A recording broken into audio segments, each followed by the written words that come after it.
Clip number 316۔ اس clip میں آپ سورہ انعام کی آیت نمبر 126 سے 128 تک کی تلاوت، ترجمہ اور تفسیر قرآن صراط الجنان سماعت فرمائیں گے۔ بسم اللہ الرحمن الرحیم۔ ترجمہ، اللہ کے نام سے شروع جو نہایت مہربان رحمت والا ہے۔ وَهَذَا صِرَاطُ رَبِّكَ مُسْتَقِيمًا قَدْ فَصَّلْنَا الْآيَاتِ لِقَوْمٍ يَذَّكَّرُونَ۔ ترجمہ، اور یہ تمہارے رب کی سیدھی راہ ہے، بے شک ہم نے نصیحت ماننے والوں کے لیے تفصیل سے آیتیں بیان کر دیں۔ وَهَذَا صِرَاطُ رَبِّكَ مُسْتَقِيمًا، اور یہ تمہارے رب کی سیدھی راہ ہے، یعنی قرآن کریم یا حضور سید المرسلین صلی اللہ علیہ وسلم کی تعلیم وہ راستہ ہے جو بلا تکلف رب عز و جل تک پہنچا دیتا ہے۔ جیسے سیدھا راستہ منزل مقصود تک پہنچاتا ہے، اس لیے اسے شریعت کہتے ہیں، یعنی وسیع اور سیدھا راستہ جس پر ہر شخص آسانی سے چل سکے۔ طریقت بھی رب عز و جل کا راستہ ہے، مگر وہ ایسا تنگ اور پیچ دار ہے جس پر صرف واقف آدمی ہی چل سکتا ہے۔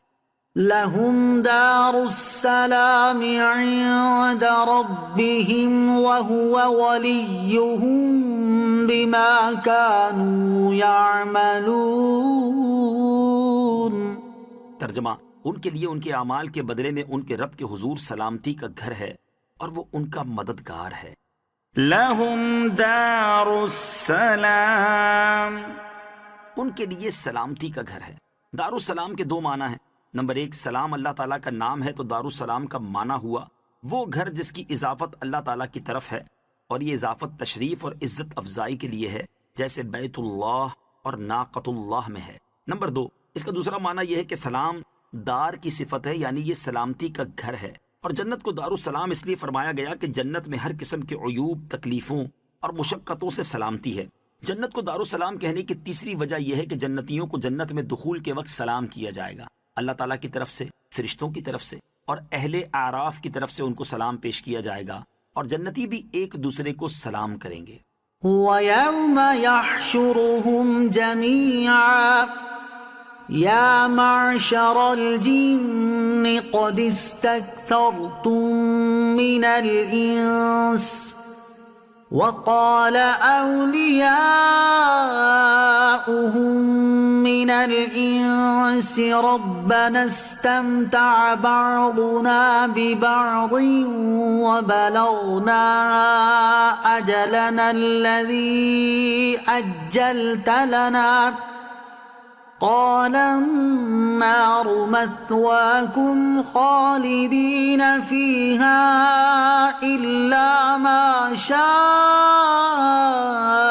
اللَّهُ إِنَّ رَبَّكَ حَكِيمٌ عَلِيمٌ۔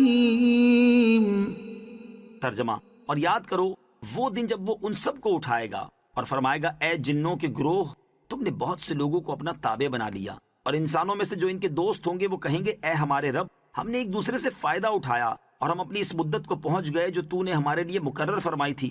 اللہ فرمائے گا، آگ تمہارا ٹھکانہ ہے، تم ہمیشہ اس میں رہو گے مگر جسے خدا چاہے، بے شک تمہارا رب حکمت والا، علم والا ہے۔ وَيَوْمَ يَحْشُرُهُمْ جَمِيعًا يَا مَعْشَرَ الْجِنِّ، اور جس دن وہ ان سب کو اٹھائے گا اور فرمائے گا، اے جنوں کے گروہ۔ قیامت میں اولاً سب اکٹھے ہوں گے، اس لیے اسے حشر کہتے ہیں۔ بعد میں اچھے بروں کی چھانٹ ہو جائے گی، اس لیے اسے یوم الفصل کہا جاتا ہے۔ سب کو اٹھانے سے مراد یا یہ ہے کہ مومن و کافر کو اکٹھا اٹھائے گا، یا انسان و جن کو اکٹھا اٹھائے گا، یا سعید و شقی کو اکٹھا اٹھائے گا۔ اس آیت میں ان سرکش جنات سے خطاب ہے جنہوں نے بہت سے انسانوں کو بہکایا، جبکہ مومن جنات تو اللہ تعالیٰ کی رحمت میں ہوں گے۔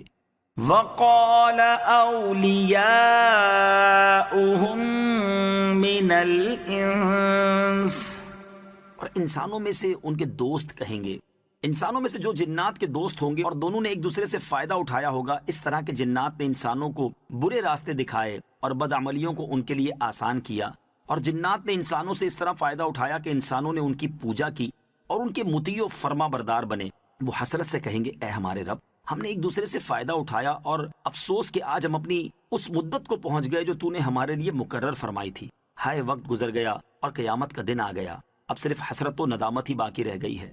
اللہ عز و جل فرشتوں کی زبانی ان سے فرمائے گا آگ تمہارا ٹھکانہ ہے، تم ہمیشہ اس میں رہو گے، الا ما شاء اللہ، مگر جسے خدا چاہے۔ اس استثناء کے دو معنی ہیں۔ نمبر ایک، وہ ہمیشہ جہنم میں رہیں گے لیکن قبر سے حشر تک کے زمانے اور میدان محشر میں حساب کتاب سے لے کر جہنم میں داخل ہونے تک جہنم میں نہ رہیں گے۔